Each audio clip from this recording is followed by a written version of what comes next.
Bonjour tout le monde et bienvenue à another video of Histling. Today we're covering the basics in français to get you parler français a little easier. So this is just a crash course I'm working on. It's just episode 1. We'll see how it goes. Other than that, before we get started, I kind of just want to talk about motive. So why are you learning French? Whether it's because you're a high school student and you just want to take a language course to get it out of the way for college, whether you have family in French or want to connect to your French roots, whether you just want to learn it just because you love Victor Hughes and you just want to read Les Miserables. There's tons of reasons, and for every reason, there's a purpose. And I feel like it's important to find your purpose for learning a language because it is a hard thing to do. It is a daunting task, let me tell you that much. So, knowing why you're doing this will help you on your journey to getting to where you want to be and achieving your goals.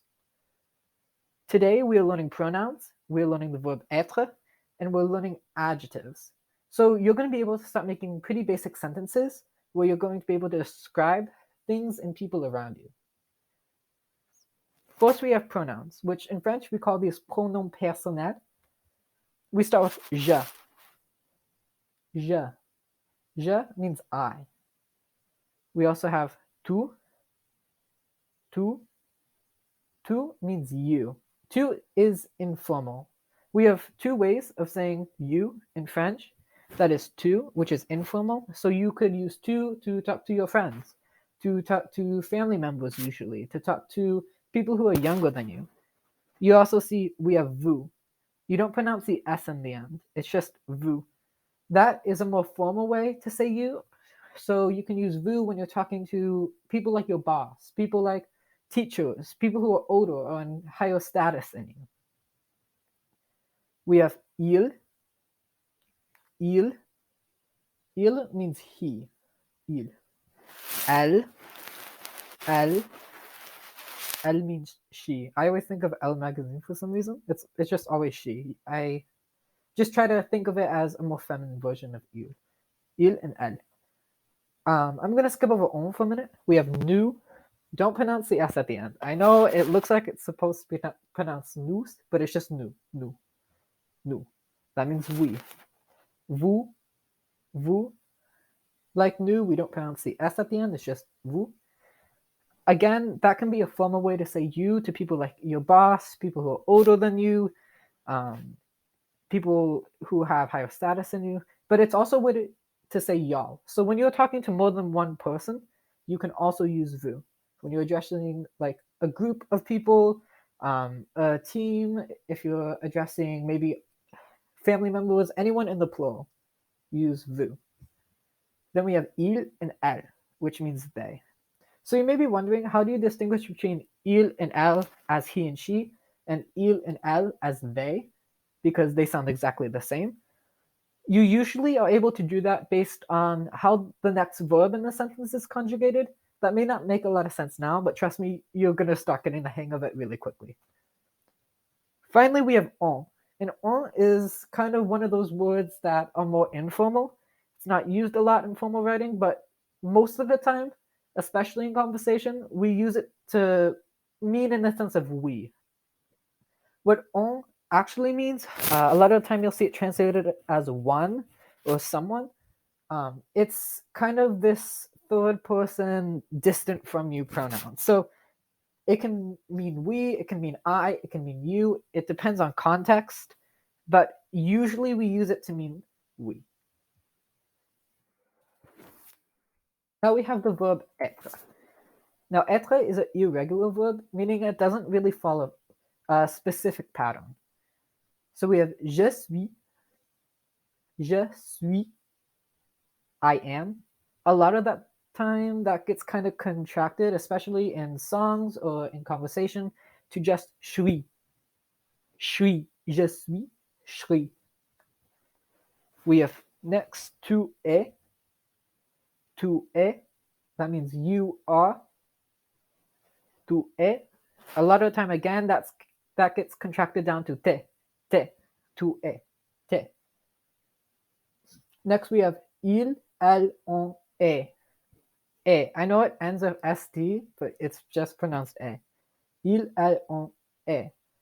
That means he, she, or we are or is. Nous sommes. Nous sommes. That means we are. Nous sommes. Vous êtes. Vous êtes.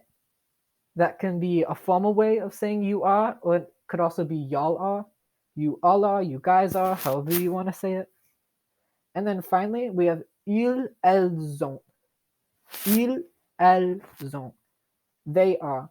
So il, again, that's the masculine way of saying they, and elle is a feminine way of saying they.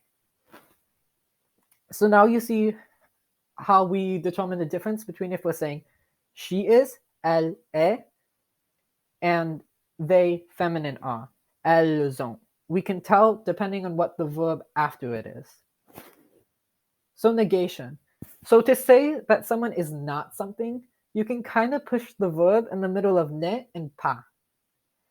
So some examples, we have je ne suis pas grand. I am not big, I'm not tall. Elle n'est pas gentille. Elle n'est pas gentille. So the n comes from ne. It gets contracted when it comes before a vowel, and e is the e, and e is a vowel. So we just add n apostrophe e. Elle n'est pas gentille. She is not kind. Nous ne sommes pas intelligents. Nous ne sommes pas intelligents. We are not smart, honestly. So again, it's just kind of, if you want to, as a practice, just for each verb, put ne before the verb and pas after. Je ne suis pas, tu n'es pas, ils, elles, on n'est pas, nous ne sommes pas, vous n'êtes pas, and ils, elles ne sont pas. That's how we negate things. That's how we say something is not. So I just have a list of adjectives. They're really basic. You can find a lot more depending on what other books you're reading, even just looking up 100 adjectives in French if you want to write those down. This is just kind of like a starter list.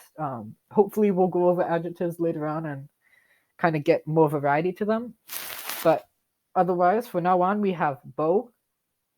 Beau. It's a lot of vowels at once, but it's just beau. Handsome. We have belle. Belle. That means beautiful. We have grande. Grande. That kind of gives the sense of like big, large, tall. And that's in contrast to petit and petite. Small or short. So we're going to talk about this in a second now. We have masculine and feminine adjectives. Petit without the E is masculine. Petite with the E is feminine. When it is feminine, we pronounce the T at the end. When it's masculine, we don't. It's just petit. We have intelligent. Intelligent. So that's smart, intelligent. Again, kind of like petit, petite. We have intelligent for masculine, and we have intelligente with feminine. We pronounce the T when it's feminine, not when it's masculine. Stupide, on the other hand, doesn't have a masculine case. It's in both feminine and masculine nouns. When it's referring to either of those, it's always stupide. You always pronounce the D at the end. We have gentil and gentille. Gentil is the masculine form. We don't pronounce the L at the end. Gentille, we do pronounce the L at the end. That's the feminine form. Finally, we have méchant, which is mean. It's the masculine form of the adjective.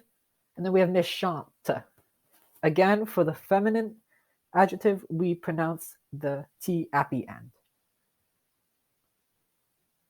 So next up, we have masculine and feminine adjectives. So adjectives kind of end in like these suffixes that differ depending on two things. One, if they're singular or plural. Two, if they're masculine or feminine. First, the endings for masculine nouns are typically L, R, G, un, on, er, and then F. those turn into elle, er, gu, un, on, us, and the. So you can kind of tell, it gives you kind of like a hint. If you look at the pronoun before it, if it's elle, then we know it's feminine, so we can expect to see a feminine adjective ending. If it's il, then we know it's masculine, so we can expect to see a masculine adjective ending. So this is just good to put in your notes because you're going to see a lot of adjectives that change in the masculine and feminine. So it's always a useful thing so you know what pronoun they're talking about. Next, we have singular and plural. So if you want to make an adjective go from referring to one person or one thing to multiple people or multiple things, you usually just add an S. And that's like a lot of Romance languages, to be honest. Just add an S. There's only really 3 exceptions. When an adjective ends with O, E-A-U, that becomes O, E-A-U-X. There's no difference in pronunciation. When it ends with al, that usually becomes O. So when it ends with A-L, it becomes A-U-X. And again, it looks like it's pronounced ALX or something weird like that. It's just O. Both of the plural for O and al just become O and O. If the adjective ends with S or X, you do not add an S to it. It's just the same thing, singular and plural. One good example of that is français, right? Because français ends with an S. We can say il est français, he is French, or ils sont français, they are French. It doesn't change. We don't add another S to it. So here are some practice sentences. Il est beau. Il est beau. Do you remember what that means? He is handsome. Je suis intelligente. Je suis intelligente. I am intelligent. Now, one thing you can see is that intelligent ends with an E. So that tells us that the speaker who is talking is a woman. It's someone who identifies with the feminine gender because the adjective is in the feminine case. Nous sommes gentils. Nous sommes gentils. So you can see at the end I bolded the S. So we know that we, when we're talking about nous sommes, that we are mostly men because we don't use a feminine case for the adjective. We don't say gentil, we say gentil. But we do add an S at the end to indicate that it's more than one person, that we are kind, not just one person is. Elle n'est pas méchante. Elle n'est pas méchante. There we have ne and pas again. She is not mean. Again, we add the E at the end of méchante to show that it's feminine. And we pronounce the T in méchante to show that it's feminine. Vous n'êtes pas petit. Vous n'êtes pas petit. You are not small. So again, vous n'êtes pas, that can be you are not or you all are not. You guys are not. So we can be talking to one person in the formal, or we can be talking to multiple people. In this case, I'm going to say we're talking to multiple people. And we add S at the end of petit because we're talking to more than one person, right? We're talking to a group of people in this case. So that has been it for episode 1 of this crash course. Please like and subscribe, and I hope to see you again on another video.